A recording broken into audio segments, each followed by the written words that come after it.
The Customer Experience Journey. My name is Louise Van Zyl and I welcome you all tonight. How many of our businesses can safely say, we know how to get that right? I don't think so. Definitely not the business I'm currently in. Maybe the business I'll be in tomorrow, maybe the business, once we've discussed this tonight, we're all going to be in. So what makes a company like Brussels Airline that good? What do they do that's different to what we do in our daily business? Let me tell you something. They know how to serve. They serve their people. And if I say they serve their people, they are serving their staff and they are serving their customers. We can't lie to ourselves and say it's just the customer that matters. If we don't look internally into our own organizations, we will never understand what it is that our people are capable of versus what our customers are expecting. So how do we go about establishing a business that is as excellent in the customer journey as Brussels Airline? First and foremost, let's take a look at the people that we call our staff. Are they performance driven? Do they understand exactly what they need to do on any given day? How well do they do their job? Do they understand the urgency? Are they agile? Do they actually bend backwards to help someone? Do they in fact help their colleagues? How do they speak with their colleagues? What do they do for their colleagues? How do they exercise their skills? Are they really as good as what they say they are? Are they putting their hands up to say, excuse me ma'am, I'm not too sure how to handle this, can you help me? And then, how do they communicate amongst each other?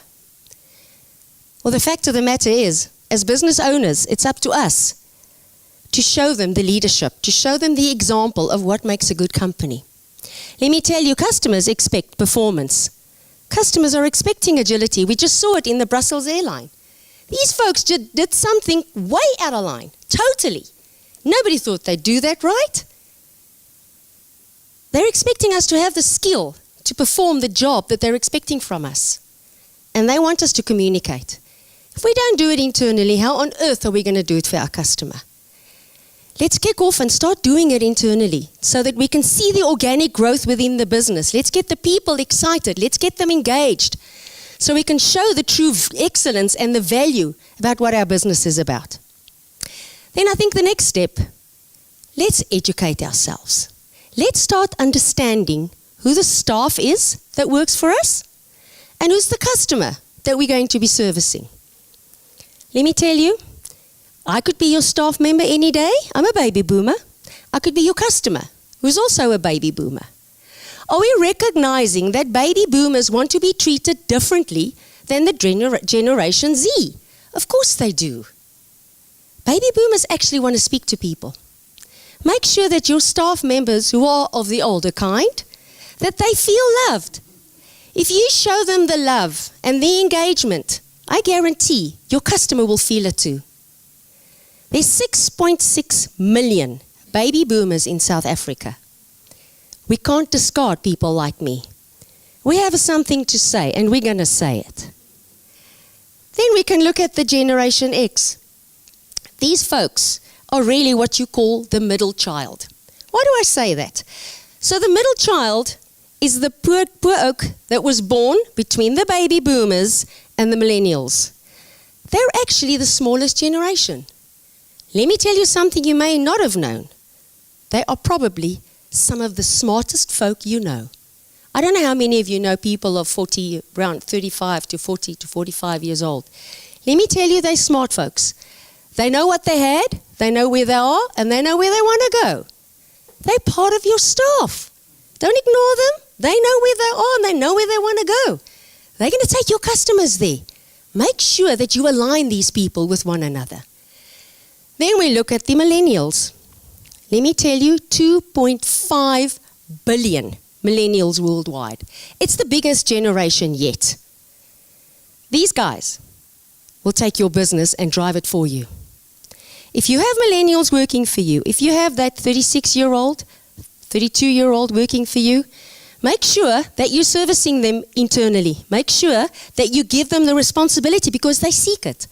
They actually want to do stuff outside of the ordinary. They want to do it. Who best to put them in front of your customer who wants to get the experience of the out of the ordinary. Then we look at the young ones. Those ones who actually walk around with the pants down by their knees. I don't know, you must have seen them, right? Wow. It's scary half the time. Let me tell you, they are no fools. They are social media gurus. Problem we have is, it's not always good social media. They say what they think. I don't know how many of you have small kids. Small, 16, 17, 18. They tell you straight what they think. They actually don't think twice. Let me tell you, if they're going to tell you what they think, they will tell the world what they think. So what happens when you employ someone that young? How are they going to treat your customers? Make sure that they understand that the customer that they're going to be speaking to might be just like them. So let's treat them in the way in which they want to be treated, and always on. They're going to job hop. Don't give them a job today and expect them to be in that job for the next 10 years. They job hop until they get the dream job. But let me tell you, they're connected. Don't close your ears to what they have to tell you, because they're connected. So then, we now know that we have staff that we have to take care of. We know we have to educate ourselves about who the people are that we deal with and our customer base. We have to actually sometimes just stand still and say, let me just take a reality check. When last did your business do an NPS score? Net Promoter Score is the question people will ask of your customers. Will you tell your friends, your colleagues, or your family about my business? That guy may say yes anytime, and he would be your promoter. He may say, well, I'm not so sure, I'd give it about a 5 out of 10. That's your passive. Person might just say, not at all. You don't want to go to that company. Really, their service sucks. Truth of the matter is, how many of us can say safely today, our own staff will give us a promoter score? I don't think we realize the effect we have on our staff in our businesses. We have to do that reality check. We need to understand what it is that customers are saying about us, what employees are saying about us. And only once we've done that, can we go down and say, let me tell you what my value is. The value in life is the moments throughout the journey. Life is made up of moments, not hours. First of all, make sure that your brand speaks of your actions. Your staff has to live by what you say, you do. They see the example and the lead that you take. Customers will buy into that because it becomes the living module for your business. If your brand says, I'm innovative, I'm agile, I'm engaging, and your staff speak that language, why won't your customer believe you? Why won't they buy into that? And then we understand who the customers are and how we should deal with them. We need to make sure that we've built the processes around how we deal with them. Whether it's via phone, via tablet, via WhatsApp, Twitter. I think one of these days we'll probably throw away the laptop because we're going to all be twittering each other. And everything is in half sentences, right? I don't know how many people can still spell. It's the scary fact, but it's a reality.